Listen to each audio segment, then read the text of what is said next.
Assalamualaikum warahmatullahi wabarakatuh. Apa kabar sahabat Telaga Kautsar? Dari Abu Sa'id, yaitu Sa'ad bin Sinan Al-Khudri radhiyallahu anhu, bahwa Nabi Shallallahu alaihi wasallam bersabda, ada seorang laki-laki dari umat sebelummu telah membunuh 99 manusia. Kemudian ia bertanya tentang orang yang paling alim di antara penduduk bumi, maka ia ditunjukkan kepada seorang pendeta. Ia mendatanginya dan berkata bahwa ia telah membunuh 99 manusia. Apakah masih diterima taubatnya? Pendeta itu menjawab, tidak dapat. Kemudian pendeta itu dibunuhnya, sehingga dengan demikian ia telah menggenapnya menjadi 100 orang. Lalu ia bertanya lagi tentang orang yang paling alim di antara penduduk bumi. Lalu ia ditunjukkan kepada seorang yang alim. Ia mengatakan bahwa ia telah membunuh 100 manusia. Apakah masih diterima taubatnya? Orang alim itu menjawab, ya bisa. Siapa yang menghalangi seorang untuk bertaubat? Pergilah engkau ke tanah ini, karena di sana ada orang-orang menyembah Allah Subhanahu wa Ta'ala. Maka sembahlah Allah bersama mereka. Dan janganlah engkau kembali ke negerimu, karena negerimu adalah tempat kejahatan. Orang itu terus pergi, hingga saat ia di tengah perjalanan, tiba-tiba kematian menghampirinya. Lalu malaikat rahmat dan malaikat azab berselisih mengenainya. Malaikat rahmat berkata, orang ini telah datang untuk bertaubat sambil menghadapkan hatinya kepada Allah Subhanahu wa Ta'ala. Malaikat siksaan pun berkata, orang ini belum pernah melakukan kebaikan sedikit pun. Selanjutnya, ada satu malaikat yang mendatangi mereka dalam bentuk manusia. Lalu ia memutuskan perkara di antara mereka. Ia berkata, ukurlah jarak di antara dua tanah itu. Manakah lebih dekat? Maka dia milik malaikat tersebut.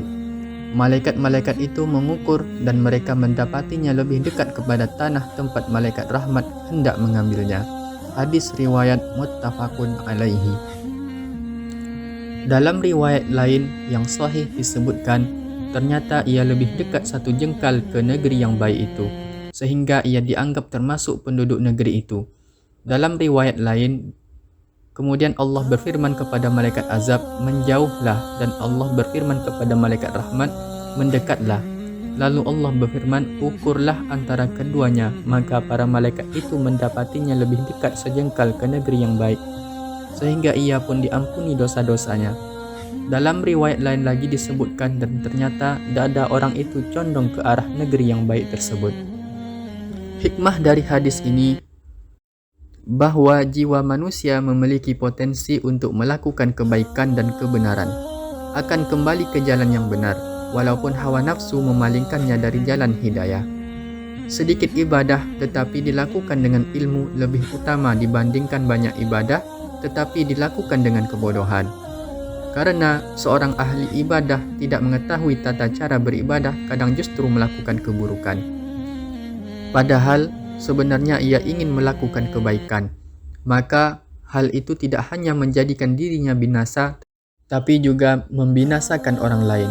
Sedangkan orang berilmu akan mendapatkan petunjuk dengan cahaya ilmu, sehingga dia dapat mencapai kebenaran, bermanfaat bagi dirinya dan orang lain.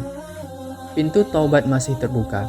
Barang siapa bertaubat, sebanyak apapun dosa dan kesalahan yang telah ia lakukan, maka taubatnya akan tetap diterima.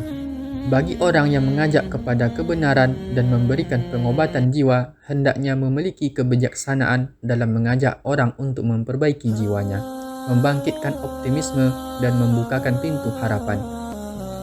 Di antara hikmah hadis ini juga menjauhkan diri dari pelaku maksiat dan memutuskan hubungan dengan mereka. Selama mereka berada dalam maksiat, sebaliknya ia harus berusaha untuk selalu berteman dengan orang-orang yang bertakwa, orang alim, dan beramal soleh. Hadis ini juga memberikan isyarat akan kemampuan malaikat untuk berubah bentuk dan rupa. Hadis ini juga mengingatkan keutamaan manusia, yaitu ketika malaikat memberikan keputusan dalam bentuk seorang manusia.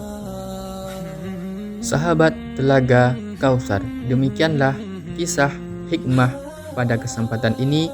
kita tutup dengan doa penutup majlis. Subhanakallahumma wa bihamdika asyhadu an la ilaha illa anta astaghfiruka wa atubu ilaik. Assalamualaikum warahmatullahi wabarakatuh.